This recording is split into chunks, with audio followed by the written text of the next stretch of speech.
जय Malhar news चॅनलच्या सर्व प्रेक्षकांना सपना चौधरीचा नमस्कार। सैनिक व त्यांच्या कुटुंबियांसाठी जेवढे जास्तीत जास्त योगदान देता येईल तेवढे जास्त योगदान देणे आपली सर्वांची जबाबदारी असून ध्वजदिन निधी संकलनात पुढील वर्षी दिलेल्या उद्दिष्टापेक्षा जास्त निधी संकलनाचे काम जिल्ह्यात होईल, असे प्रतिपादन जिल्हाधिकारी डॉक्टर मिताली सेठी यांनी केले। जिल्हा नियोजन भवन सभागृहात आज सशस्त्र सेना ध्वजदिन 2025 निधी संकलन कार्यक्रमाचे आयोजन करण्यात आले होते। त्यावेळी जिल्हाधिकारी डॉक्टर मिताली सेठी बोलत होत्या। या कार्यक्रमास अप्पर जिल्हाधिकारी धनंजय गोगटे, निवासी उपजिल्हाधिकारी श्रीमती आशा संघवी, उपविभागीय पोलीस अधिकारी संजय महाजन, सेवानिवृत्त लेफ्टनंट कर्नल शशिकांत मराठे, जिल्हा सैनिक कल्याण अधिकारी मेजर डॉक्टर निलेश पाटील आदी मान्यवर उपस्थित होते। जिल्हाधिकारी डॉक्टर श्रीमती सेठी म्हणाल्या की आपल्या जिल्ह्याने निधी संकलनाचे उद्दिष्ट वेळेत पूर्ण केले आहे। ध्वजदिन निधी देशाच्या संरक्षणासाठी बलिदान देणाऱ्या किंवा कर्तव्य बजावताना जखमी, अपंग झालेल्या सैनिक, हवाई दलातील जवान, माजी सैनिक आणि त्यांच्या कुटुंबियांच्या कल्याणासाठी व पुनर्वसनासाठी गोळा केला जातो। यासाठी आपण सर्वजण सशस्त्र सेना ध्वजदिन निधीस सढळ हाताने मदत करून महान राष्ट्रकार्यास हातभार लावावा। जिल्ह्यातील सैनिकांच्या कोणत्याही समस्या व अडचणी दूर करणे हे आपले सर्वांचे कर्तव्य असून त्यांच्या समस्या जिल्ह्यात 100% सोडविण्यात येतील, असेही त्यांनी यावेळी सांगितले। अप्पर जिल्हाधिकारी धनंजय गोगटे यावेळी म्हणाले की सशस्त्र सेना ध्वजदिन निधी संकलन ही व्यापक व मोठी संकल्पना असून सैनिक आपल्या उमेदीच्या काळात सीमेवर कार्यरत असतात। सैनिकांच्या कार्यामुळेच आपण सर्वजण सुख सोयींचा उपभोग घेऊ शकतो। अनावश्यक खर्चापेक्षा ध्वजदिन निधीस मदत करावी। ध्वजदिन निधी संकलन करणे ही आपली सामाजिक बांधिलकी आहे, असे ते म्हणाले। सेवानिवृत्त लेफ्टनंट कर्नल शशिकांत बन्सीलाल मराठे यांनी आपले मनोगत व्यक्त करताना सांगितले की भारत देश प्रत्येक सैनिकाच्या पाठीमागे खंबीरपणे उभा असल्यामुळे सैनिक पूर्ण भावनेने आपले कार्य करत आहे। त्यामुळे देशाने पूर्ण जगाला दाखवून दिले आहे की भारतीय सेना किती शक्तिशाली आहे। भारतीय सैनिक हा सेवानिवृत्त झाला तरीही तो सैनिकच असतो, असेही त्यांनी यावेळी सांगितले। प्रास्ताविकात बोलताना जिल्हा सैनिक कल्याण अधिकारी मेजर डॉक्टर निलेश पाटील म्हणाले की देशाच्या संरक्षणासाठी ज्या सैनिकांनी आपल्या जीवनात बलिदान दिले आहे, तसेच ज्या सैनिकांनी आपल्या आयुष्याची उमेदीची वर्षे देशसेवेत घालवली आहेत, त्या सैनिकांप्रती कृतज्ञता व्यक्त करण्यासाठी व त्यांना सन्मान देण्यासाठी आज सशस्त्र सेना ध्वजदिन साजरा करण्यात येत आहे। सन 1949 मध्ये संरक्षण मंत्र्यांच्या अध्यक्षतेखाली एक समिती स्थापन करण्यात आली होती। या समितीने त्या वर्षापासून दरवर्षी 7 डिसेंबर रोजी ध्वजदिन साजरा करण्याचा निर्णय घेतला। प्रत्येक नागरिकाच्या मनात सैनिकांप्रती कृतज्ञतेची भावना सदैव असते, मात्र काही ना काही कारणांमुळे आपण ती प्रत्यक्षरित्या व्यक्त करू शकत नाही। सैनिकांच्या पाठीशी सदैव उभा असलेला त्यांचा परिवार हा सैनिकांपेक्षाही अधिक त्याग करतो। त्यामुळे सैनिक व त्यांच्या कुटुंबियांप्रती कृतज्ञता व्यक्त करण्यासाठी दरवर्षी 7 डिसेंबर रोजी सशस्त्र सेना ध्वजदिन साजरा करून निधी संकलित करण्यात येतो। या निधीतून सैनिक व त्यांच्या अवलंबितांसाठी विविध कल्याणकारी योजना राबविण्यात येतात।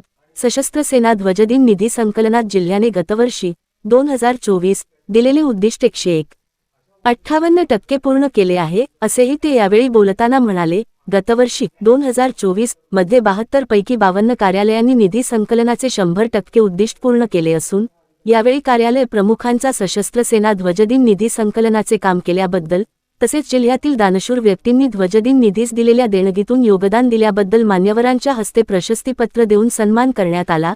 यावेळी शहीद वीरपत्नी श्रीमती छाया खोत तसेच श्रीमती माधुरी पाटील यांचा मान्यवरांच्या हस्ते शाल, श्रीफळ देऊन सत्कार करण्यात आला। या कार्यक्रमात श्रॉफ हायस्कूलच्या संगीत शिक्षिका श्रीमती अनघा जोशी व त्यांच्या विद्यार्थ्यांनी देशभक्तीपर गीत तसेच राष्ट्रगीत व राज्यगीत सादर केले। सपना चौधरी, जय मल्हार न्यूज, नंदुरबार। त्याचं सर्वस्वी कारण असं आहे की आपल्या समाजामध्ये शांतता आहे आणि हे शांतता टिकवण्याचं सर्वात महत्त्वाचं काम ही मंडळी करत आहेत। त्यामुळे आपण 2 वेळेला जेवू शकतो, रात्री शांतपणे कुटुंबासोबत गप्पा मारू शकतो, रात्री शांती झोप घेऊ शकतो। तर त्यामुळे आपण 24 तास या गोष्टीचं स्मरण केलं पाहिजे। आपल्याला सैन्यामध्ये जाऊन काम करणं तर काही शक्य नाही, कारण आता ती फिजिकल कॅपॅसिटी आपल्यामध्ये नाहीये। येऊन बोलण्याची संधी दिली। मी इंडियन नेव्हीमध्ये सर्व्हिस केलेली आहे 15 वर्ष आणि 15 वर्षामध्ये मी 1971चं जे वार आहे त्याच्यामध्ये मी ॲक्टिव्ह होतो, त्याच्यामध्ये मी राहिलो होतो। प्रत्यक्ष वारमध्ये मी भाग घेतलेला होता। ज्यावेळेस मी वारवरती जातो त्यावेळेस आम्हाला अशी एक ट्रान्सफर ऑर्डर येते, आम्ही कुठे जाणार हे पण कळत नाही. मी ज्यावेळेस मुंबईला होतो त्याने सांगितलं सकाळी की पॅकअप करा, तुम्हाला संध्याकाळी जायचंय. कुठे ते काही नाही. स्टेशनवर गेल्यावरती कळालं आम्हाला की आम्हाला विशाखापट्टणमला जायचं, घरी सांगणं नाही आणि कुठल्याही प्रकारचा ऍड्रेस किंवा काही आम्हाला देता येत नाही. ज्यावेळेस वाद चालू होतो त्यावेळेस एक सिच्युएशन असते. आणि आम्ही ज्या ठिकाणी गेलो होतो त्या ठिकाणी आम्हाला ते जहाज नवीन होतं. एक आपण मर्चंट नेव्हीचं जहाज माननीय वीर नारी, माझे कॉलिग्स, डिफेन्स ॲडमिनिस्ट्रेशन सर्व्हिसमेन, माझे सगळे कॉलिग, स्टुडंट्स, कॅडेट्स आणि सगळे नागरिक नंदुरबार, सगळं सांगितलं गेलं आहे की आपल्याला ध्वज दिनासाठी निधी द्यायची आहे. थोडा निलेश पाटीलला आय स्टार्टेड, यावर्षी ऑन टाइम आपण पूर्ण करू शकलो. In fact we went beyond the target. पण टार्गेट ही गोष्ट आपल्याकडे वरून येते, दॅट इज ती किमान टार्गेट आहे, कमाल नाही आहे. तर कमाल आपल्याकडे करण्यासाठी भरपूर स्कोप असतो and all of us should be doing our best. थोडा पर्सनल एक्सपिरियन्स पण मला भरपूर आहे. ऑफकोर्स बाबाची गोष्टी मी ऐकत राहते घरी, पण आता ऑपरेशन सिंदूर आता झालं होतं. माय फॅमिली वॉज इन पंजाब. तर त्यावेळी खूप पर्सनल एक्सपिरियन्स आला, खूप जवळून, की किती एन्झायटी होतो जेव्हा बॉर्डरवर कॉन्फ्लिक्ट असते. ॲज अ प्रोबेशनर आमचे आर्मी अटॅचमेंटमध्ये जेव्हा वी वर विथ 16 आलं की आर्मी सोबत राहताना stayed with army for around 15 days. आणि तेव्हा त्यांनी एक हे केलं की आम्हाला 8 किलोचं रायफल दिला आहे. ते नाव बॉर्डरवर कसं कॅमोफ्लाज होतं ते आपण बघू. Walking with an 8 kilometre rifle -11 degrees मध्ये. आणि तेव्हा ते आम्हाला सांगत होते की कसे ऑलमोस्ट फॉर 48 hours सर्व्हिसमॅन आणि सोल्जर्स जे तिथे असतात ते कॅनॉट इव्हन मूव्ह. म्हणजे मूव्ह पण झाले की आपल्याला समोरचे माणूसला माहिती पडते की इथे कोणीतरी आहे. So camouflage is extremely difficult. आणि मोर देन दॅट 15व्या दिवसावर जेव्हा मी निघालो तिथून, at that point of time it struck us की इतके 15 दिवस आम्ही त्यांच्यासोबत राहिलो, पण ऑल ऑफ देम ते तिथे फॅमिली सारखे राहतात, पण त्यांची सगळ्यांची फॅमिली ऍक्च्युली कुठेतरी बाहेर आहे आणि तिथे इंटरनेट नाहीये. How difficult would it be. म्हणजे मी रोज माझे ऑफिसचा पण विचार करते की आपण सगळे ऑफिसमध्ये काम करतो, तर at the end of the day we get to meet our families. आम्ही घरी जातो आणि आपल्या परिवाराला भेटतो. So the least we can do, मला असं वाटते की ऍटलीस्ट टू मेक शुअर की ज्या लोकांसाठी, जे लोक आपले बेटरमेंटसाठी किंवा आपली सेफ्टीसाठी बॉर्डरवर आहेत, किंवा all other serviceman also. I think there are so many roles in services also. It is not just soldiers जे बॉर्डरवर आहेत. कोणीतरी त्यांच्यासाठी जेवण करते, कोणी इंजिनियर त्यांच्यासाठी इक्विपमेंट रिपेअर करते.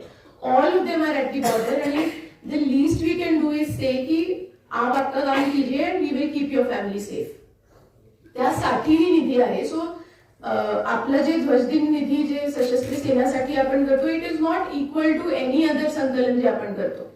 तर ही एक गोष्टी आपल्याला, मला असं वाटते की आठवण ठेवली पाहिजे की जेव्हा ती पेटी आपल्याकडे येते, it is not like any other contribution जो आप कहीं भी और करते हैं.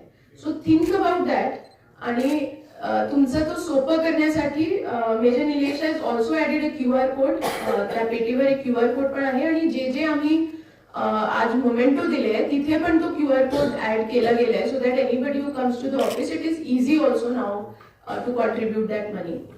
आपलं टार्गेट आता पुढच्या वर्षाचं जितकं पण राहील, माझी आशा आणि अपेक्षा as a district collector would be that we don't go to 105, we go to 150 पुढचे वर्ष.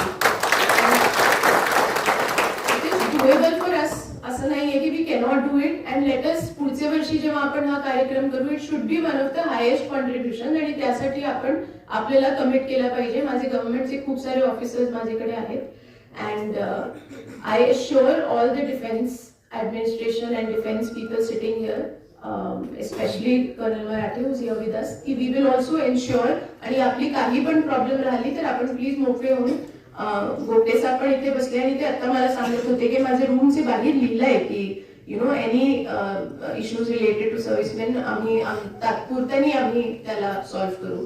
So we are committed and 100%, 150% next year we will ensure that we will contribute and solve your issues. Thank you.